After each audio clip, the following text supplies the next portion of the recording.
శ్రీ మాత్రే నమః. అందరికీ నమస్కారం అండి. మన విజయవాడలో దసరా నవరాత్రులు మొదలవుతున్నాయి కదండి. అయితే అమ్మవారికి 11 రోజులు అలంకారానికి సంబంధించిన ఏ వస్త్రం వేయాలి, ఏ కలరు వస్త్రం వేయాలి, అలాగే నైవేద్యాలు ఏం పెట్టాలి, ఏ పూలతో అర్చన చేయాలి అనే విషయాలన్నిటి గురించి కూడా నేను ఈ వీడియోలో మీకు తెలియజేస్తున్నానండి. ఇది మన విజయవాడ దుర్గమ్మ గుడిలోంచి వచ్చిన లిస్టు ప్రకారం నేను మీకు చెప్తున్నానండి. పూర్తిగా వీడియో చూడండి, ఎక్కడా స్కిప్ చేయకుండా. అమ్మవారి పూజా విధానం మొత్తం నేను ఇందులో వివరిస్తున్నానండి. ఇంకా వీడియోలోకి వెళ్ళిపోదామా? స్వస్తి శ్రీ చాంద్రమాస శ్రీ విశ్వావాసునామ సంవత్సర దక్షిణాయనం శరదృతువు ఆశ్వయుజ మాసం శుద్ధ పాడ్యమి తిథి నాడు అంటే సోమవారం సెప్టెంబర్ 22న విజయవాడ ఇంద్రకీలాద్రి నుంచి దుర్గమ్మ దసరా నవరాత్రులు మొదలవుతున్నాయండి. ఇది అక్టోబర్ 2 ఆశ్వయుజ శుద్ధ దశమి గురువారంతో ముగియనున్నాయి.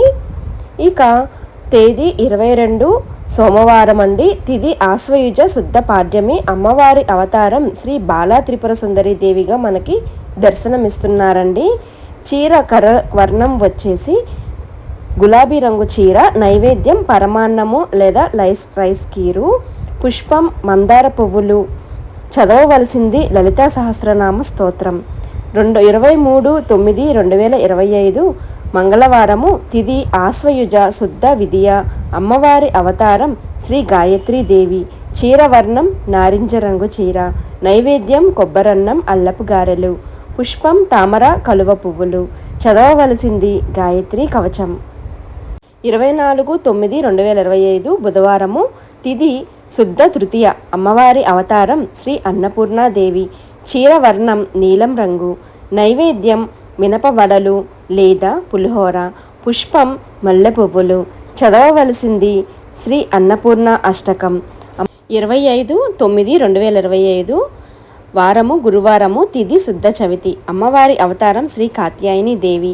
చీర వర్ణం పసుపు రంగు చీర, నైవేద్యం పాయసం రవ్వకేసరి, పుష్పం మందారాలు మల్లెలు. చదవవలసింది శ్రీ కాత్యాయని దేవి స్తోత్రం. ఈ సంవత్సరంలో 11వ అలంకారంగా మనకి కాత్యాయని దేవి అమ్మ దర్శనం ఇస్తున్నారండి. 11 ఏళ్ల తర్వాత వచ్చే తిథుల మార్పు వల్ల ఇలాగా అమ్మవారి అలంకారం వచ్చిందండి. ఇంకా 26/9 శుక్రవారము. తిథి శుద్ధ చవితి. తదుపరి పంచమి వస్తుంది. అమ్మవారి అవతారం శ్రీ మహాలక్ష్మీ దేవి. చీర వర్ణం గులాబీ రంగు చీర, నైవేద్యం పూర్ణాలు రవ్వకేసరి, పుష్పం ఎర్ర గులాబీలు కలువ పువ్వులు. చదవవలసింది శ్రీ మహాలక్ష్మి అష్టకం. 27/9/2025 శనివారము. తిథి ఆశ్వయుజ శుద్ధ పంచమి. అమ్మవారి అవతారం శ్రీ లలితా త్రిపుర సుందరి దేవిగా మనకి దర్శనమిస్తున్నారండి. చీర వర్ణం పసుపు రంగు చీర, నైవేద్యం రవ్వకేసరి లేదా పాయసాన్నం, పుష్పం గులాబీ రంగు పువ్వులు. చదవవలసింది లలితా సహస్రనామ స్తోత్రం.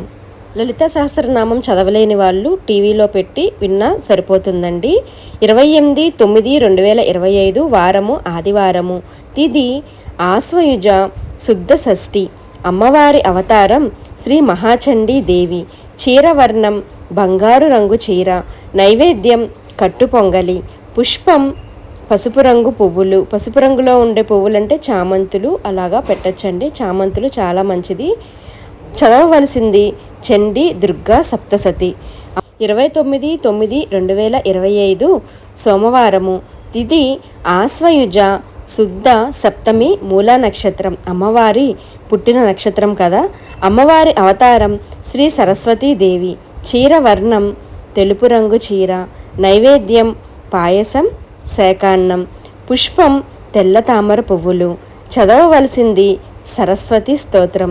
ఈ రోజున పిల్లలతో సరస్వతి దేవి పూజ చేపిస్తే చాలా మంచిదండి. 30/9/2025 మంగళవారము. తిథి ఆశ్వయుజ శుద్ధ అష్టమి అంటే దుర్గాష్టమి. అమ్మవారి అవతారం శ్రీ దుర్గాదేవి. చీర వర్ణం ఎరుపు రంగు చీర, నైవేద్యం కదంబం కలువపు కూర, పుష్పం ఎర్రటి పువ్వులు. చదవవలసింది దుర్గా సప్తసతి పారాయణం. ఆ రోజంతా దుర్గమ్మని స్మరించుకుంటే చాలా మంచిదండి. ఆ తల్లి కరుణ మనపై ఎప్పుడూ ఉంటుంది. నైవేద్యం పులిహోర కూడా చేసి పెట్టచ్చండి కదంబం రాని వాళ్ళు. 1/10/2025 బుధవారం. తిథి ఆశ్వయుజ శుద్ధ నవమి అంటే మహానవమి. అమ్మవారి అవతారం శ్రీ మహిషాసుర మర్దిని దేవి. చీరవర్ణం నీలం రంగు చీర. నైవేద్యం చక్కెర పొంగలి. పుష్పం శంఖం పువ్వులు. చదవవలసింది మహిషాసుర మర్దిని స్తోత్రం. ఈరోజు అమ్మవారు ఉగ్రరూపంతో ఉంటారు కాబట్టి ఆమెను శాంతింప చేయడానికి మనం ఆమె జపం మంత్రిస్తూ ఉంటే చాలా మంచిదండి. ఇక 2/10/2025 గురువారము. తిథి ఆశ్వయుజ శుద్ధ దశమి, విజయదశమి. అమ్మవారి అవతారం శ్రీ రాజరాజేశ్వరి దేవి. చీరవర్ణం పచ్చరంగు చీర. నైవేద్యం దద్దోజనం మహానివేదన. పుష్పం ఎరుపు తెలుపు కలువలు. చదవవలసింది నవదుర్గా స్తోత్రం. ఈ రోజుతో అమ్మవారి శరన్నవరాత్రులు ముగిస్తాయండి. ఈరోజు అమ్మవారికి మనకి నచ్చినంత స్తోమత తగినంతగా మనం మహానైవేద్యం పెట్టుకోవాలండి.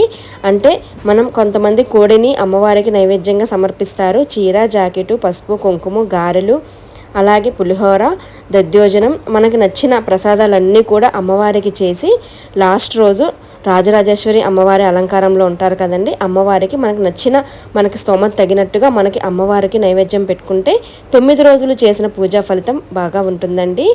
ఇక ఈ లిస్ట్ అయితే విజయవాడ దుర్గమ్మ గుడిలోంచి వచ్చిన లిస్టు ప్రకారం నేనైతే మీకు అన్ని వివరించానండి. ప్రతిరోజు అలంకారము, ప్రసాదము, పువ్వులు, చదవవలసినవి అన్నీ కూడా నేను ఈ లిస్టులో నుంచి చూసి నేను వీడియోలో వివరించానండి. అలాగే వీడియో చూస్తూ ఉంటే మీకు స్క్రీన్ మీద నేను అక్కడ రాసింది కూడా మీకు కనిపిస్తుందండి. మొత్తం టైప్ చేసి పెట్టాను.